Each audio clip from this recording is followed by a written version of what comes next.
The Society of St. Vincent de Paul is a Catholic lay organization whose members seek to grow spiritually and to serve the needy and suffering.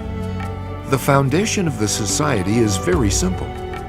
It relies on local lay volunteers drawn from every ethnic and cultural background, age group, and economic level, organized into small, typically parish-based groups called conferences. These people, called Vincentians, deliver assistance and comfort to people in need. The Society of St. Vincent de Paul was founded in Paris, France in 1833, where a young Frederick Ozanam and several other college students were debating the truth of the Catholic Church. Frederick and his friends were challenged to prove that their church was dealing with the social problems of the day. Frederick's response was one of action. With his friends, he formed a new society modeled after the great French priest, St. Vincent de Paul. Like Vincent, they sought out the poor, sick, and neglected who had no one to care for them. They went to Sister Rosalie Rendu, a daughter of charity, who mentored them and led them to the homes of the poor, where they brought food, clothing, and most importantly, friendship. And through this beginning was born the Society of St. Vincent de Paul. 13 years later, in 1845, the Society of St. Vincent de Paul began to form in the United States. The first parish conference was established in St. Louis, Missouri. From this initial meeting, the society spread quickly throughout the country. In parish after parish, in city after city, the society grew. Much of the early work of the society focused upon the needs of struggling immigrant groups. But the work of the society was far-ranging from the beginning, as each new conference assessed the needs of people in their own community, and then set about meeting those needs in a way they do best. Hello, how are you? Okay, how you doing? Today, the society continues to serve the needs of the poor on a one-to-one basis. It also serves through many special works, such as the familiar thrift stores that provide furniture, clothing, and personal goods for people in need. Prison ministry provides help for the incarcerated. Food pantries and soup kitchens give food to the hungry. Medical and dental clinics provide health care for many of the underserved. It is said that no form of charity is foreign to the society. Through our twinning program, conferences are able to share their resources with other conferences that have a greater need.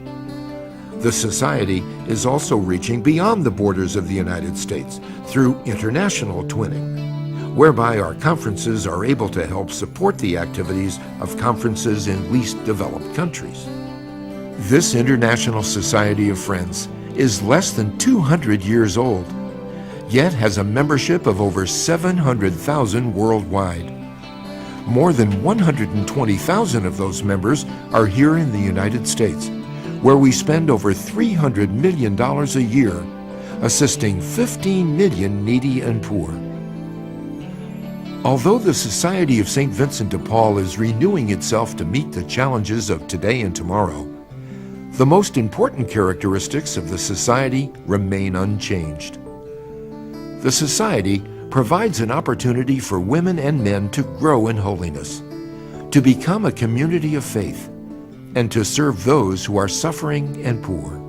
Prayer and reflection is very important in the conference life because it centers everyone. It keeps everybody focused on why we're there. The reflection of the spiritual reading brings back to our Vincentian spirituality why we're doing the work we do and the impact that we have on the people we serve. So it brings it all back to our Christian faith and our sense of being a Catholic. That's our way to live out, put our faith into action. So the prayer is the basis for that. The action is the service that we're doing, so it brings it all back with the reflection. Home visits are the core of Vincentian service to the poor, providing both material and spiritual assistance. You're able to see actually how the people are living, what kind of problems they actually have, and what the need is that they have. And unless you are visiting them and making contact with them, that is really the only way you can determine that. Many times they just need someone to listen or someone to talk to.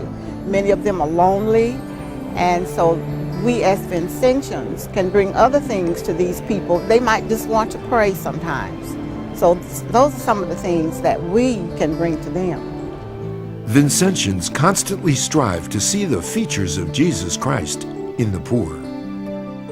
When we visit our families, we truly find the presence of Jesus, but we also know that we are evangelized by our families, by our friends, that we have grown closer to our Lord by service to our neighbors. Some way, somehow, our Lord being there with us, we can actually see Jesus present in these families, and some way, somehow, they'll see Jesus in us. And it's so important to recognize how much we can become closer to our Lord by loving Him and our neighbors. Because in the poor, Vincentians see the face of Christ.